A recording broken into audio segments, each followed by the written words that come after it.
Well, good morning, as we're sitting here at LTV on this beautiful morning, April 22nd, year 2024, on a Monday morning here with the Hello Hello Show, continuing with the tradition of public access and the tradition of the Hello Hello Show that's been on the air since 1980.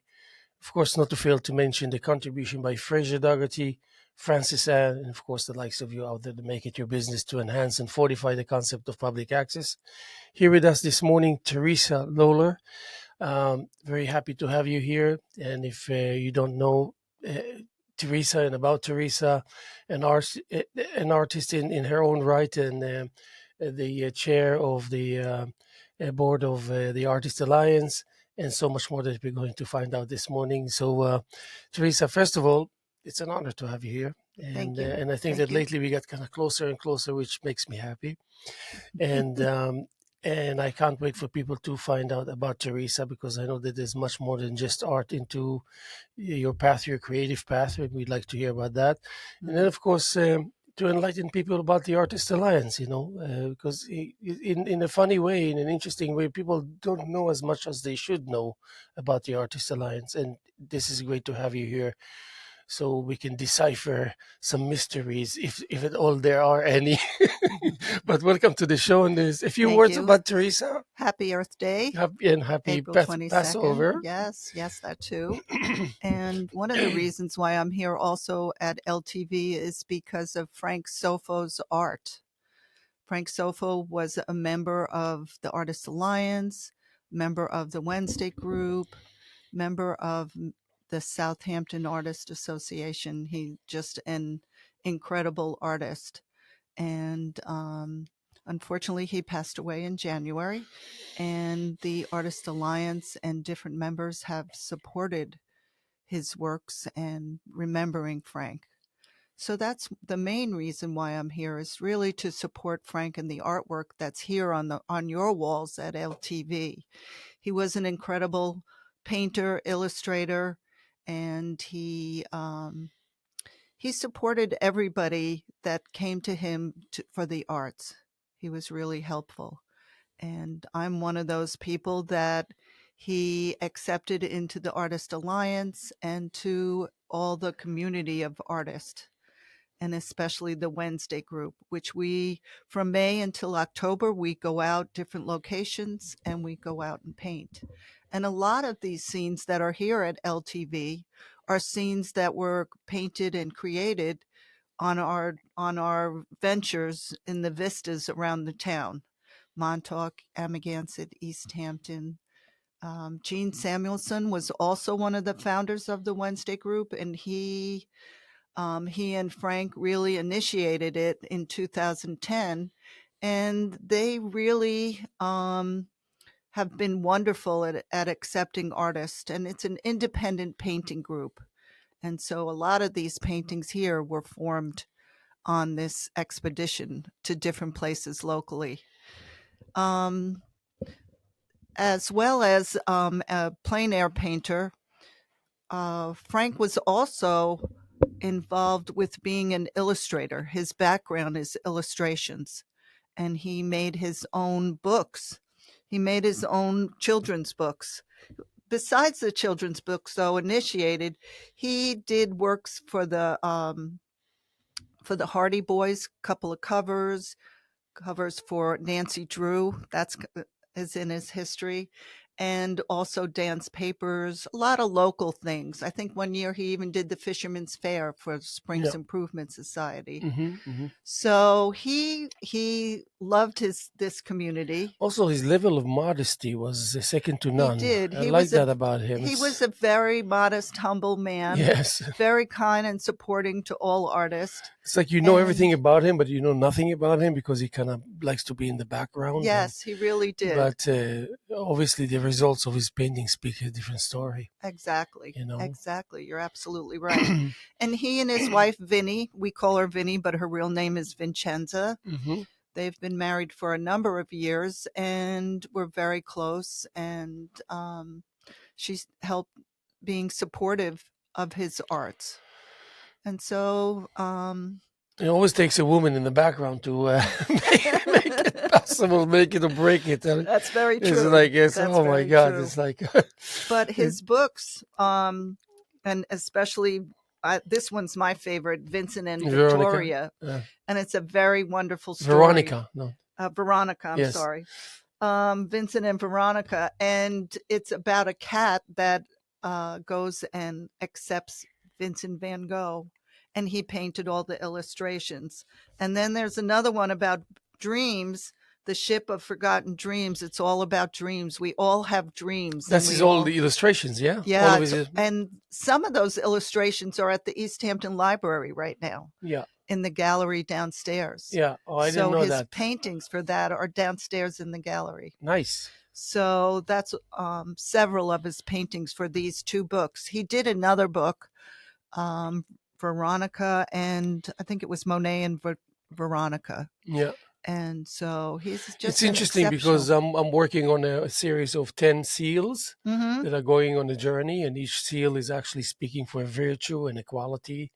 Almost like the more you go in the list of between 1 and 10, you realize that they're more human than we really realize for them to be. That sounds like a wonderful book. Yes. You have to let me know when you publish it. Yes. You have to let me know. It's amazing that the Vincent and Veronica. That's nice. It's so very appealing. And so I think it's really important to get in touch with Frank's works here. Yes, definitely. And at the library now. And I promote it every day. It's like, the title of the show is So Full, and it was a no-brainer to give him the walls and make those 4 or 5 weeks potent. And we're not like sales oriented, even though selling is a good thing when it comes to art. But we're more like, and that's what I'm trying to explain to everyone here, that we want to establish an entity here that speaks for exactly what we're doing with Frank and his work. Right, and we have a reception coming up. Yes, of course, and that's this coming Saturday, the 27th, from 3 to 6. Right, and also Monday through Friday, 5 to 9. And all the people that come to the activities that have here and performances get to see it. But I think it's the least that we can do for a great person like this. Right. It's funny. I wasn't so close to him, but I was, because I knew him for so many years. Right. I could not not be close to him. Right. Such a nice man. And we had our kind of back and forth with how we feel and how but he came to every exhibition of mine. It was very courteous and. And he kept to himself, he's not a person that would come and elaborate his feelings and reservations about your work. He's there, it's good enough. Yeah. So that is, but apropos and we'll talk more about Frank a little later. And as I mentioned, I speak about it every day here. But apropos the Artist Alliance, and apropos how the Artist Alliance is kind of changed its character along the years, but hasn't changed at all, really. Because it carries a concept that really provides a home, like an emotional home, a spiritual home to artists. And I'm speaking. I mean, I should become a member before I will start raving about it, because I should. So I guilty as charged.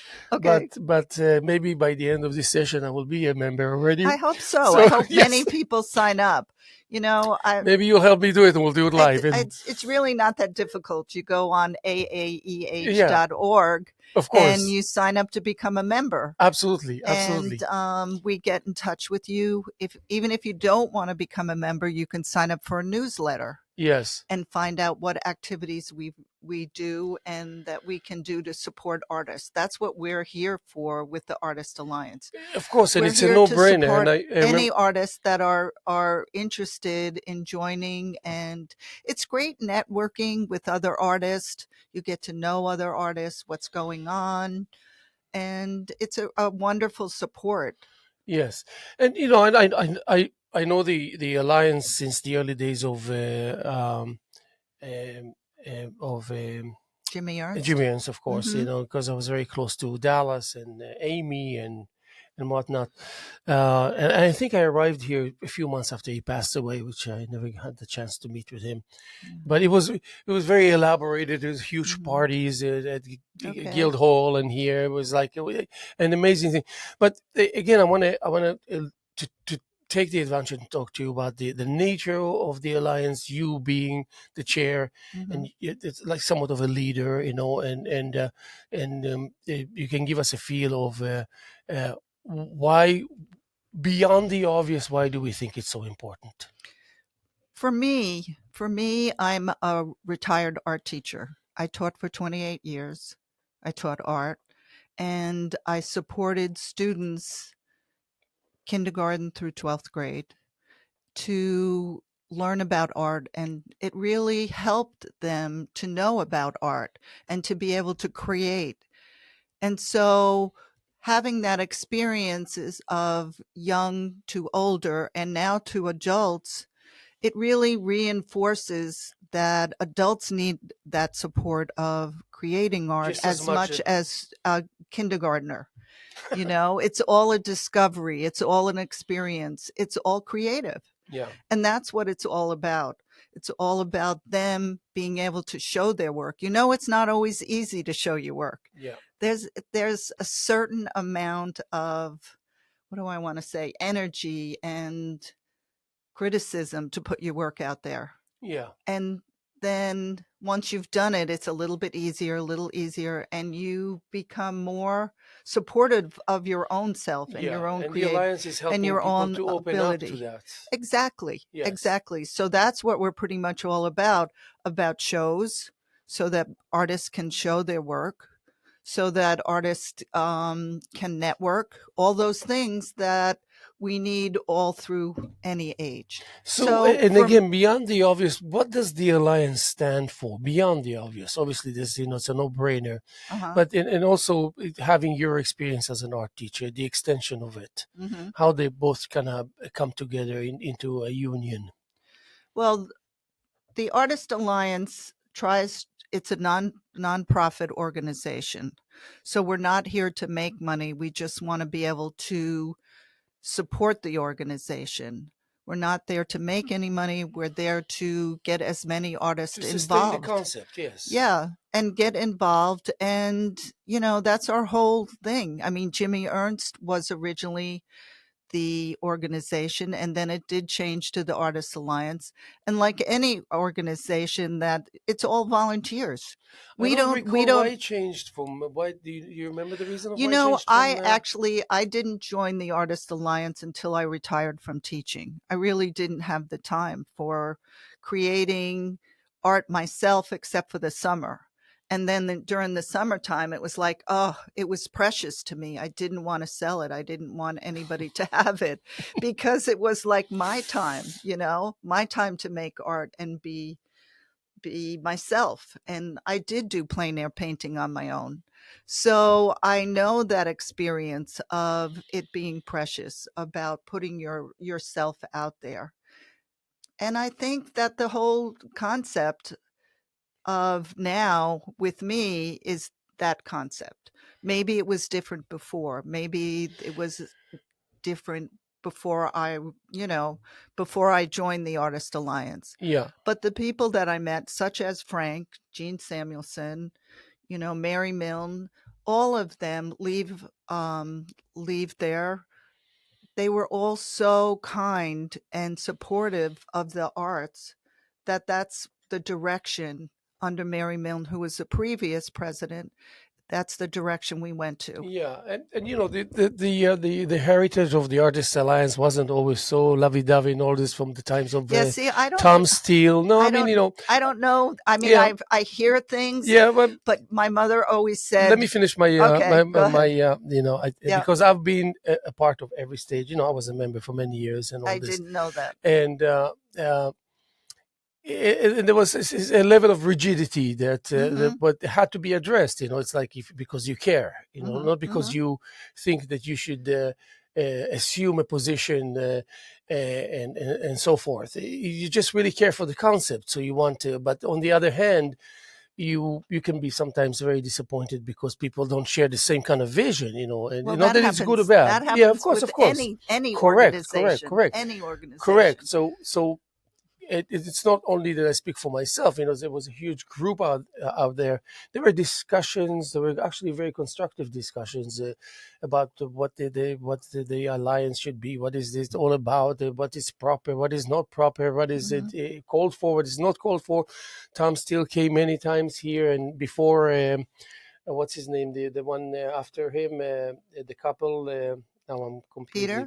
Peter Gumbo? No.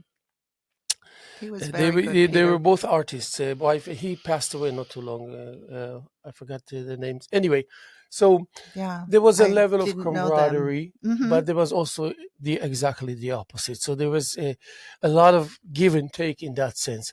Right. And I remember that I wanted, like, for example, I'm a member of the SIS, and I really take it seriously. Like when I sit there, I don't just sit there thinking, "Oh, how lovely it is to be a board member." It's very demanding. It's sometimes I'm the only one who says things that people like saying what's going on, but then they realize they have to this is a discussion and it's got to be opened up. Right. And then at the end of it, they realize, oh, thank God that we had the chance to talk about it. Right. But you always need a voice to take place in order to open up things that maybe people don't want to deal with. And I remember that I wanted to be a board member so much. Actually, I was offered to be a board member in the Justice Alliance years ago. But then I realized that they don't share my vision. Like, I had to say, listen, if I will become a board member, here's my vision. Even if I'll be just a regular one of many board members, this is how it's going to be. So then they kind of backed up and said, no, this is not going to work for us. So I just thought that it's good to be able to realize that you don't have a place somewhere, rather than getting into a position and then suffering or making other people confused. So it's got to be complete. I mean, you know what it means to really that everything fits, and as a group, you operate as one. Right. I'm also a board member of the Montauk Artists Association, and they have a building, and that's very difficult, especially when it becomes to the gallery part of it. That to try to support the building itself, which used to be the depot, Montauk Depot. Do you know now how it's involved Montauk I Depot. was with Depot Gallery? You know how much work I did for them? I No, I painted had that no idea. for years. See, and I used to give sessions on the second floor there. Yeah, I've been giving creative classes. sessions and classes and everything. And I painted the gallery numerous times without any charging anyone. I worked with the women that I think it was Ellen and whomever. It was like, I'm talking about 20 years ago. Okay. So I was really involved with that concept. I didn't expect anything in return. I didn't Well, say, that's a volunteer. yeah, but it's way beyond that. You're talking about really being there completely, devotedly, deeply, without any reservations. Right. And they did not think that that I expect anything. I did not think that, and it worked just fine and all this. And by now, even Donna approaches me, and maybe I will Donna become a part of the Sure. board or whatever. You know how it is. There's always room to find yourself active and participating and Right. volunteering your. I think the world of you for real now, because I know I see. Listen, you can disagree with people. That's one thing. But on the other hand, I always leave room to be true to myself. If I look at the person, I see what the person does. I cannot argue with myself unless I want to lie to myself that what I see is not what it really is. So your dedication and operation speaks for itself in a way that is just cannot be interpreted into anything other than just one clear reality, which is giving. It comes from a clean and clear source, and I noticed that, and I value that a great deal because I'm familiar with it because it comes from within myself too. So in more ways than one, we're very alike, and maybe we're kind of in different directions, but we're very alike in how much we're willing to give from ourselves. And I know that with you is second to none. So I want to commend you for that. And, thank you. Thank you so much. And maybe every day we should congratulate you because every day it's all over again. Well, I grew up out here and I grew up in Montauk. And so my sense of community, I went to East Hampton School District High School for 2 years. And it gives me such a sense of community that I think it's very important. My boys grew up here. My husband was on the fire department for 40 years. You know, there is that sense of community that we all need to have. And I think it's really important. Yeah. And this gives me that sense of community, whether it's with my church, doing community service there, or all different things. I But you're think it's important. successful in doing that. Because a lot of people want to do, but they cannot. You are successful in achieving that. Hmm. And that is a lot to be said about a person. You know what I mean? That Well, on thanks. top of goodwill in place, also an ability to actually make it happen. It's Well, not a given, you know, it's not that easy. well, thank you so much. And I know we've had our differences in the beginning, and It's I'm only glad that improving our we've gotten friendship that. now. Okay, I and don't now even it's remember what it was. I don't either. I don't either. But So, good to know we can get past that. yes, of course, by all I means. And hope everybody in the world can get past there. yes, I highly recommend it, Hmm. definitely. So, and here, and it's like, look, I did over 5,500 shows, you know, okay, so this I is don't keep track. I'm not a number no, no, person. I'm talking about the Hello Hello show. Since Okay. I took it from, well, I didn't take it from Fraser. Fraser came to me and Hmm. offered it to me from 98 to now 5,500 shows. Great. I've been with LTV for 38 Congratulations. years. 38 years. That's a long And time. I never made a dollar and never thought about money, never thought about anything other than giving, giving, giving, giving. And Good. I went through all the administrations here and then some, you know. Hmm. So I've been around the block, I've been doing it. So, and sometimes I feel it's not even the beginning yet, you know. This is just like, Hmm. that's why I say the task is Hmm. enormous if you really take a close look Right. to it, even though it's second nature to us, Right. but it's still enormous. Right. And it's still the level of responsibility is Hmm. incredible. I But understand in some ways because I've had many buildings, middle school, high school, elementary school, different administrators and things like that. And it is always a challenge, but it's always good to meet that challenge and to enjoy art. so when you think about enhancing the vision and Hmm. improving the vision, even Hmm. though it's a no-brainer, but I want to kind of take ourselves, both of us, a little bit beyond that. Hmm. So, what is the extension of that vision when it comes to, especially you in the position of the chair, and knowing that you have to see a wide picture. What colors, what shape, what composition does it take? Well, one of the things that we do is we do a scholarship for seniors at the East Hampton High School. And I would love to see some younger people get involved with the Artist Alliance. I think it's really important for them to be able to understand that they can continue their art, they can show their art and take over. You know, I look forward to the day when young people can join and make shows and take over the responsibility. I've always felt that. So I look forward to students getting organized and coming and showing their work. That's one of my visions, just to really have the community itself get involved with it as well as myself. And do you have any relationships with the schools around I here? do. I taught there Oh yeah, for but how, like, 28 on the years. surface, how does it? What shape does it take? Um, well, let's see. Heather Evans, who's the director, art director of at the high school. I taught with her for many, many years. And you know, I get in touch with her occasionally and we talk about what we're doing and art. I'm big on creating not only watercolors, but also taking a lot of my watercolors and turning them into a painting with glass and fusing it. So we talk about that. We talk about what students are making. I've helped her to have a show at the Montauk Artist Association Depot because the AP classes need to do a show. So they're now going to do it at Montauk.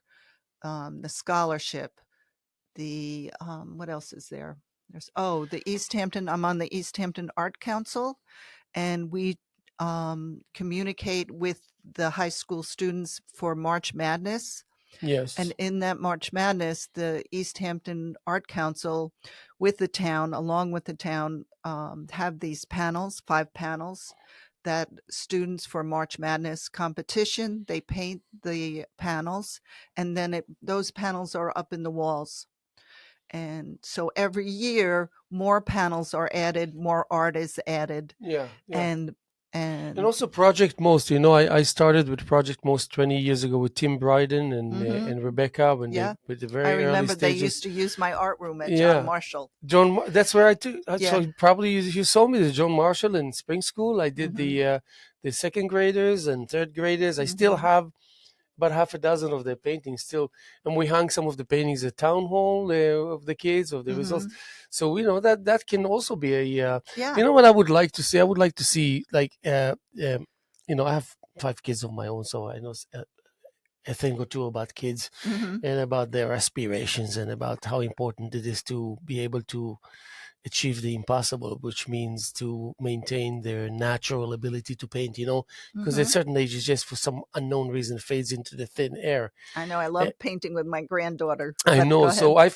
if I'm beginning to understand how to, I found a way to be able to make it last longer Mhm. Mhm. and then long enough for them to realize that, so they get to a certain age where they don't need a reminder from an adult. Right, right. And it's It's a unbelievable. Speaking mhm. of the perfect brush stroke, Mhm. that kids have it as a given, and we have Right. to toil and slave to get even close to having a brush And you stroke. have to think about developmentally, their ability developmentally, not only to develop skills, but their interest, developmental skills. A No lot of ego, things are huh? no ego. No ego. No, they have no ego. That's So true. so That's they're just true. like plain and simple, Yeah. directly in the heart of the process. So I paint with my granddaughter. Because I miss painting with children. So I paint with my granddaughter as whenever I can. And it's wonderful with kids. Yeah, I never paint with the kids. I allow them. I allow. First, I realized that they want to paint because they see me. Mhm. I, I, I lead by example. But I don't always grant them their wishes. Right, right. Because there's just got to be, okay, listen, no, now it's not a good time or Mhm. something. But I always remember the first time that I bought an easel to my first child, wonderful easel, and I remember giving it to her, and I was so happy and so excited. And the first thing she did is actually paint the easel, and I remember I got upset, and I got upset. I don't know what I said, and then I caught myself quickly enough. What am I doing? Yeah. And then so I said, Leah, ignore what I just said. I said, I'm leaving now. Ignore what I said. Please ignore. And once only, when she was painting, I asked her, I said, why don't you use more of this blue and stuff? And and then I realized, what am I saying? I said, Leah, please ignore what I said. I'm Mhm, mhm, leaving. mhm. That's it. I never since then gave suggestions, directions, unless they're Right, asking for help right, or direction. Then and I keep it to a minimum. right, right. I mean, it's always a balance between, like us, skills. What skills are we going to learn? What you know, how's your developmental level? Do you try to teach, but teach in a way that it becomes very creative. So it's always that balance with students. I remember with Project Most, I used to bring my acoustic drum set. I used Mhm. to bring a video camera. Mhm. And so the first thing I did is ask for a child to come, and he or she would operate the video camera throughout. Mhm. And then we would have use the blackboard to write a poem, Mhm. use the canvas that I was going to achieve the painting, and each kid will get a go on the drum set. Right. You know that my greatest achievement Mhm. with these kids, and I'm a drummer, and I published many albums, freestyling Mhm. with a jazz background, and you name it. And I'm telling you, when I took the results to some of the professionals that I work with, they were dumbfounded. I Great. remember that I tried to ask them what is the shortest word Mhm. and what is the softest sound and the relationship between the two. And you won't believe the results. Right. You won't believe how these kids that are 7, 8-year-old led me to a reality where the softest sound must be non-contact with the surface. Wow. And They're then, amazing, aren't they? I the know. shortest word, Yeah. with me just leading them a little bit, we arrived to a point where it was just a gesture. Mm-hmm. It was an attempt to say something, but not finding yourself actually saying anything. And they were consistent in that. Great. So we They're so achieved creative. incredible things. That's what I loved about teaching was, you'd show a skill and you'd, say, okay, this is what you need to present, but let's see how you can do it in such a way that they always taught me. They always taught me more than I teach them, which is great. That's what you want. So, for example, I asked him a question. Let me ask you this question. What do you think, how would you, how can you describe when someone is having a hard time making up his mind or her mind? What does it mean? Try and answer this question. What do you mean? What does it mean? What does it mean That they can't make up their mind? Yes. Can you explain to me? No. Can you try to explain to me? No. How can I explain to you if somebody has trouble making up? There's so many The things concept, to the consider. concept of having a hard time making up your mind means what? I don't know. I would need to think about that overnight. Good. That's a tough. Good. That's a tough. But with kids, Yeah. before you know it, we had a resolution. So I when you have a hard time making up your mind, I would come to the kids with 200 tubes, throw to the floor, and ask them, "Do we have enough paint?" Yeah. Of course, they all scream, "Yeah." And I said, do "Okay." that So outside. so then I said we're going With to use smocks. we're going to use only the shades of blue. Yeah. So we started picking up all these blues from there. And then as they were picking up all the blues and separating, I decided I will pick up red and black and said, "But what are you doing? You said blue." I said, "Yeah, but I'm changing my mind." So I proved to them that the harder I have the harder it is for me to make up my mind. I have to make a decision every time I have a hard time to make up my mind, correct? So I'm actually constantly making decisions, the opposite of having a hard time. So you're actually making up your mind constantly while you're experiencing difficulties in making up your mind. And they grasped it so well. They sent me home with revelations that I said, I can't believe they just did that to me. Yeah, it's great. So Kids are great. And then I imported it to adults. In many encounters that I had with adults with poetry, and because I claim they're all poets, they're all artists, they're all musicians. Even though it sounds cliche, but it's real on the surface. You know that. It is. I do, and I love teaching. I love teaching kids. They're just so funny, and it was probably the best time that I had in all age levels. So what did progress spelled for you when you were teaching art with kids? What did progress? Yes. At what level? Meaning when you in front of the kids and you want to teach them whatever it is, the curriculum or the subject matters. So what would you consider as progress? I'm trying to think. That's many different levels progress, whether it be progress that you have more than 25 minutes to teach 25 kids and have them come in, work, and go out, and no time in between. And change that schedule. That's a good point, yeah. I mean, that was really tough. That was the hardest time. I had over 500 kids in a week. Amazing. And it's a concept that you think about, and whether academics should be more important, whether life and music and art should be just as important. To me, progress progress would be having more art at lower levels, and to support art teachers, support music teachers, support people that understand that it's really important. There are not everybody who are going to be Einsteins, that aren't, some people need more hands-on. Some people need more music. Developmentally, It's really important. So to treasure that 25 minutes, when I first started teaching, it was 45 minutes. Then it got down to less because you took away from the arts. So for me, progress would be to support the arts. Yes. And that's what I think is really important for the Artist Alliance, to support the arts and understand all these art organizations, how the generations to come need to know that we're there to help them and support them. Yes.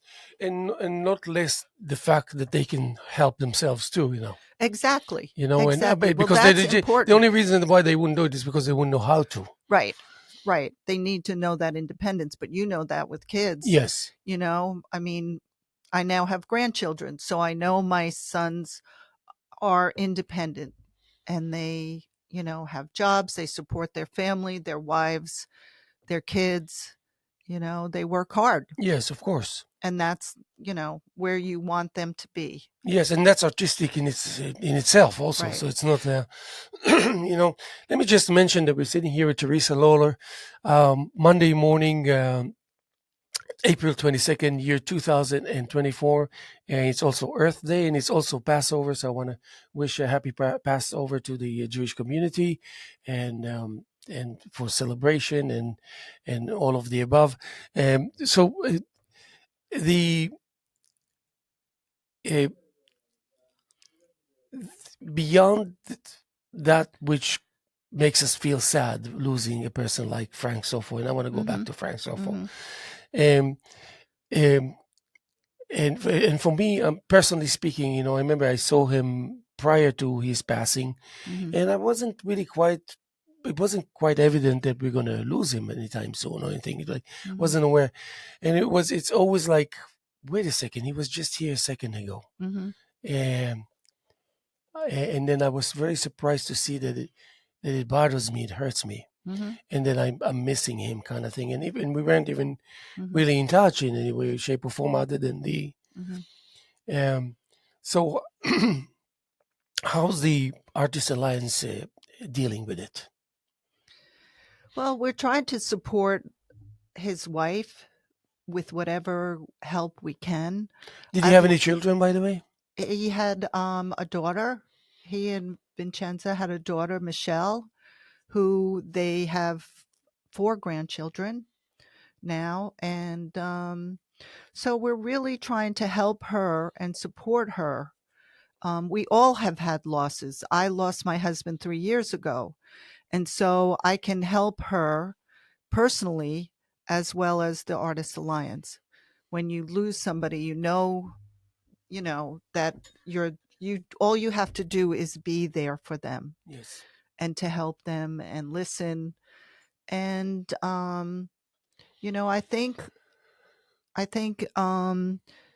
try to help her with as much what to do with all his art. I mean, you wouldn't believe all the artwork he has. I mean, what's here I think is almost 40, but there's still probably another 40 in his studio. Yes. So what do you do with all of that? We're trying to network and find out Yes. what's the best thing to do with a collection of art that's so meaningful to you. Yes. I mean, there's some paintings that she is definitely going to hold on to. Yes. That's very personal. So yes, of course. yeah. So we need to kind of find entities with SIS will accept this. was very helpful because at Ashua Hall you let us have Remembering Frank at Ashua Hall. Love it. And it was all his work, not all of his work, but all that was up was his work. It was a one-man show, and he did very well. She did very well, and that was helpful for her. Yes. She's selling her house here and is going to move up to Holbrook somewhere. Oh. And so I think what we're trying to do is to help in any way we can. Yeah, so to soften the transitions. Yeah. You know, and she's wonderful. She really is. She's a wonderful person. Yeah, I noticed that. Yeah. Again, I don't know her personally, but I noticed that, and we kind of know of each other. So that's always a good. And then, of course, any way that we can be of help, But Of yeah, course, Ashua Hall and yeah, Ashwa SIS Hall was really helpful. In fact, and LTV. There's much to be right. said about what we can I do think the here. community is giving back to him. Yes, And the as it should. library, LTV, everybody's really giving hands on to whatever they can do. And his books are on sale. She ordered many of his books, and they're also on sale by getting in touch with her.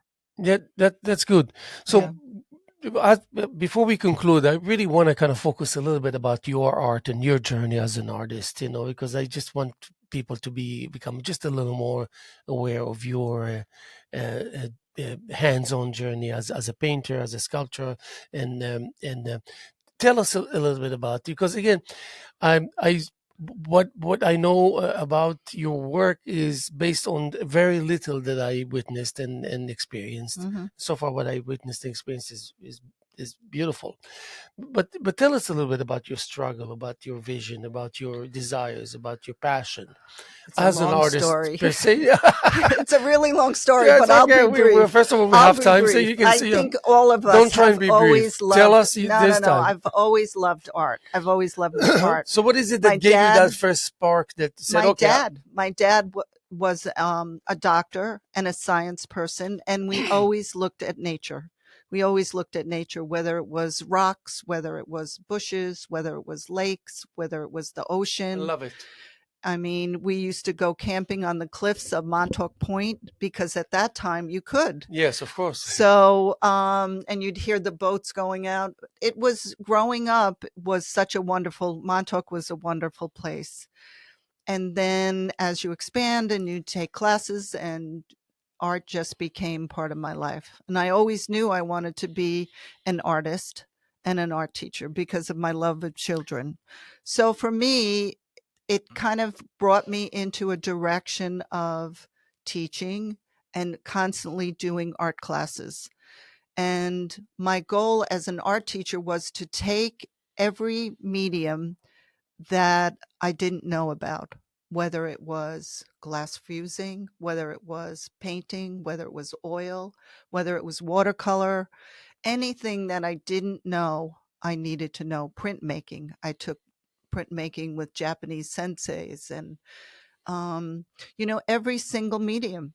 So for me, when I retired and loved painting, it was natural for me to join the Wednesday group and go painting every Wednesday from May until October, because I would do that on my own time too. Yes. And then the glass fusing I taught at school, with the art club and with the high school, some of my classes, and expand on that. I learned that up in New Hampshire at a place called the Ava Gallery, right near Hanover, Dartmouth. Mm-hmm.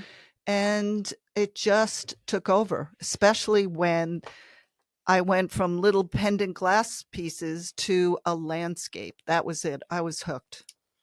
So doing that landscaping, I just loved glass.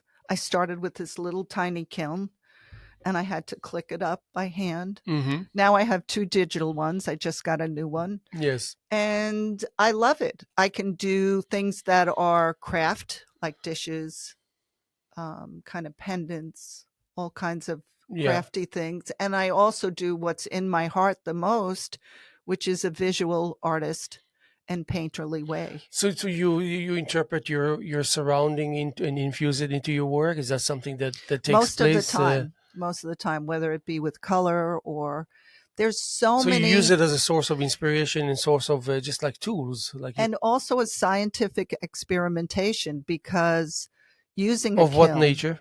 whether you what they call tack fuse, slumping, full fuse, there's many different temperatures over time that you need to consider.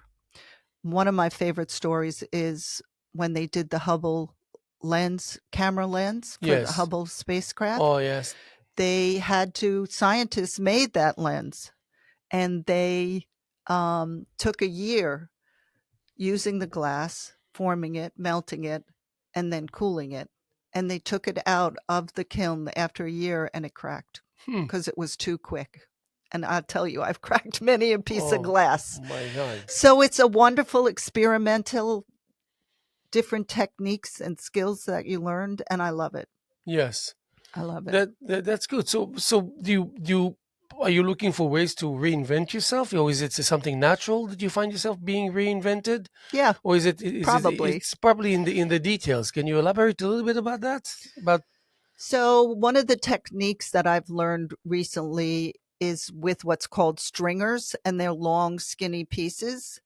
And if you take those stringers and you fuse it to a clear piece of glass, and then you put on blocks of clear pieces one by one, it makes that kind of elliptical, kind of almost etcher kind of optical illusion. yeah, And that's fun. The other thing that I can do is a weaving. How do you do glass weaving?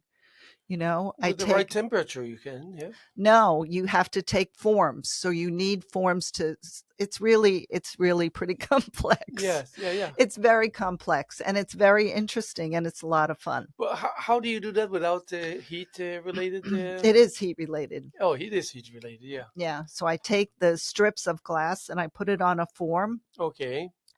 and it And then makes that it assumes that form, and right. then And okay. then it cools and then you take it and you alter the pieces that go like this Got it. Okay. and then put Interesting. the warping and weaving. I did warping and weaving in college too. Okay. Everything you use, Suddenly comes to suddenly it's important in your right? your process and your journey of creation. Exactly. So any kind of art that I've done before, I can use that. So now I do glass weaving with my I love pieces. it. That's great because all of my kids weave. They're all Waldorf, So Yeah, it's really and fun. yes, oh, definitely. So that's a given.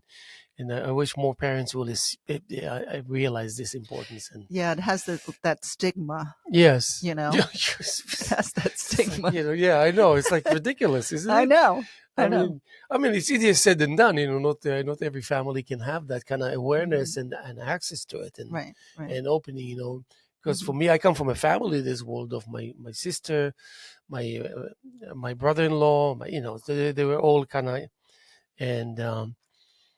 So in that sense, it's a no-brainer. But for other Mhm. people, we need to appreciate their difficulties. Right. It's not always. Mhm. Would like to see a society. I always wonder in a very kind of almost like disabled way Mhm. why the world is so aggressive. Why all these Mhm. questions that I'd like to hear myself ask, but I Right. know that it's almost borderline cliche. I hate cliche aspects, but I include cliche um, fragments in my work all the time. I have to go through it. Right. You have to go through that which doesn't Right. make you feel so Right. right. I sort of went through a cliche during COVID where we were so isolated and we didn't see people for months. And, you just, I went into my basement and I made butterfly and dragonfly moles. And that whole experience was like trying to take wing and get out, Yeah, So there is that, interesting. yeah, I use it in so many different ways. So now I've added butterflies and dragonflies to some of my pieces of art because it's that extension of getting out and releasing. Yes, definitely. And then when we are out there like butterflies, we think about confinement. Maybe we miss It's that always a balance. It's because always a balance. because that's I always I grew up on Rainer Maria Rilke, Mhm. and he always gave me and Spinoza together because I always said, oh my God, they could have been such good friends, because he treasured melancholia. Mhm. I mean, this guy treasured melancholia, just like what's his name? Anyway, uh,